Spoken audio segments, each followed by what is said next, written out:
Hi guys, welcome back with me again in this channel. On today's tutorial, I'm going to show you how you can find the history of the installed apps on your phone in the Google Play.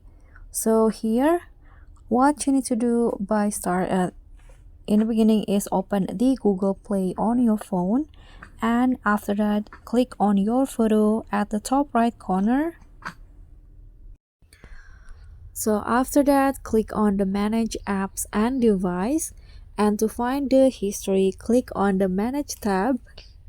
And here you'll see this is the currently installed apps on my phone.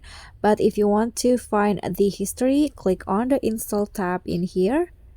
And here click on Not Install. So not install in here means that the apps are no longer on your phone, but this previously installed on your phone in the past. Okay, you can see this is the result. If you want to download it again, just click on the apps and click on Install button. So that's all from me. Thank you so much for watching. Don't forget to like, comment, and subscribe. Also click on the thanks. Bye.